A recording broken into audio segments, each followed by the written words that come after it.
मेरा नाम पायल है। मैंने और रवि ने 2 साल की डेटिंग के बाद शादी की है। शादी में हमारे कुछ खास दोस्त और पेरेंट्स ही आए थे। रवि ऐसा ही चाहते थे।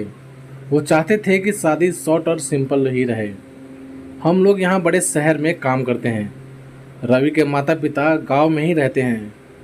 रवि ज़्यादा गांव जाते नहीं। जब कभी मम्मी पापा को मिलना होता है तो वो हमें शहर में आकर ही मिल लेते हैं। हमने एक छोटा सा घर भी ले लिया है।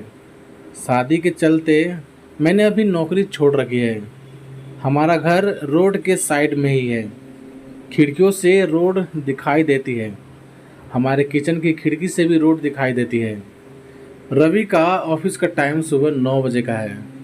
अभी कुछ दिन पहले मुझे खिड़की के बाहर एक लड़की दिखाई देती है। पता नहीं क्या देखती है। आज फिर मेरी नज़र खिड़की के बाहर गई। रोड के दूसरी तरफ वही लड़की ज़्यादा उम्र की नहीं थी, 25 साल की होगी। हमारे घर की तरफ आज फिर से देख रही थी। पहले दिन मैंने सोचा कि कोई होगी, लेकिन वो 3-4 दिन से लगातार मुझे दिखाई दे रही है। मेरे मन में सोचा कि जाकर उससे बात करूं।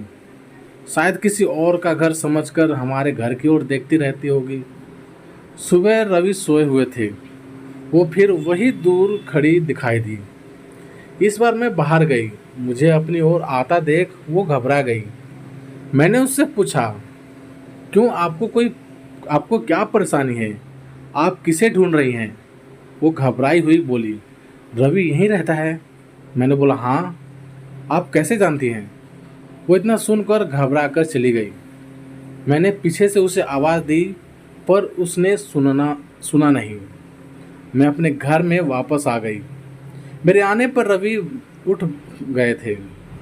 पूछा, कहाँ गई थी तुम? मैंने बोला, पता नहीं, एक लड़की है, वो हमारे घर की तरफ ही देखती रहती है। मैंने जब जाकर उससे पूछा तो मुझे पता चला वो तुम्हारा नाम भी जानती है। तुम किसी गोरी सी सुंदर लड़की को जानते हैं?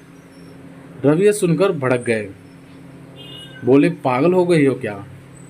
कोई कुछ भी बोलेगा और तुम मान लोगी? लेकिन यह सुनने के बाद रवि के चेहरे का रंग जरूर उड़ गया था। मेरे भी दिमाग में कुछ कुछ चलने लगा। रवि जब शाम को आए तब मैंने इस विषय में कुछ बात नहीं की। अगले दिन मैं सुबह उठी तो रवि पहले से उठ गए थे। मैं किचन में गई तो किचन की खिड़की लगी हुई थी और बड़ी मुश्किल से खोलने पर खुलती थी। मैं कोशिश कर रही थी, लेकिन ऊपर वाली कुंडी मुझसे नहीं खुली। मैं हमेशा नीचे की कुंडी से खिड़की लगाती थी, लेकिन आज खिड़की की ऊपर वाली कुंडी भी लगी हुई थी।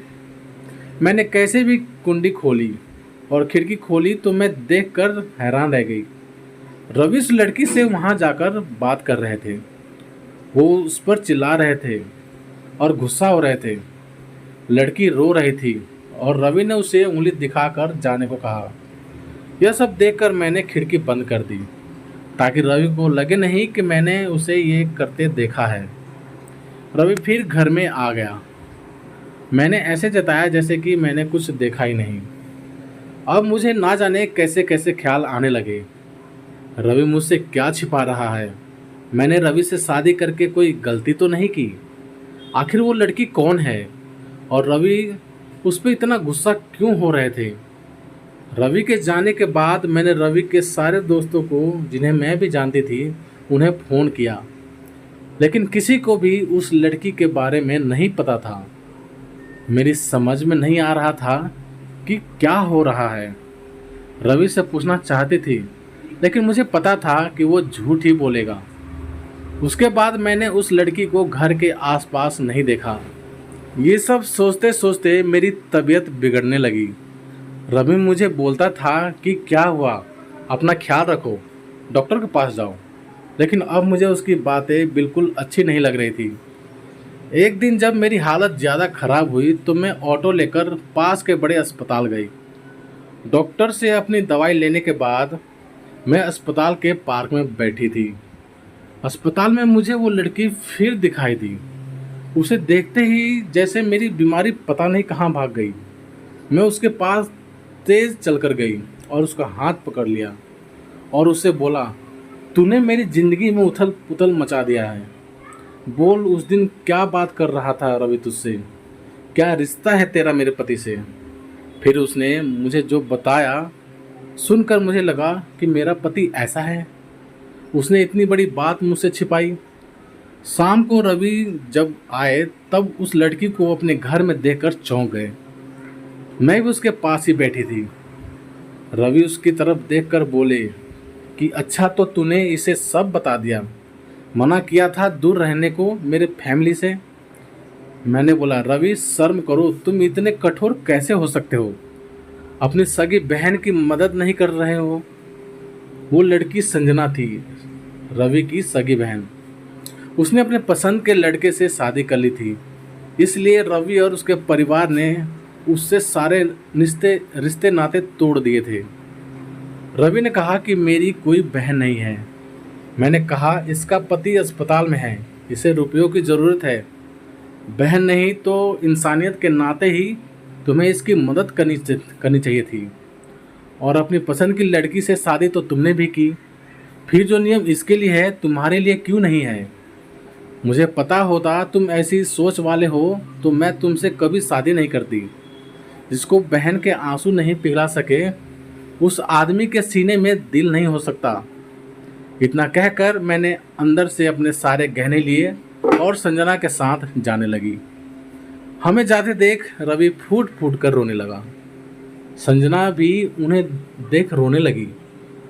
रोते हुए रवि बोले, हमने इसे बहुत प्यार दिया, पापा ने, मम्मी ने, मैंने रानी बना कर रखा इसे, और ये ऐसे ही एक दिन बिना बताए घर से चली गई। हमारा प्यार नहीं देखा तूने। इसके लिए मैं रात भर रोया कि कहाँ होगी, कैसी होगी मेरी बहन।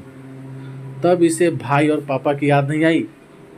अरे मुझसे कहती तुझे क्या करना है, ऐसे ही चली गई थी ना, अब क्यों आई है? बहन भी बोली, भैया मुझे लगा आप लोग नहीं मानोगे।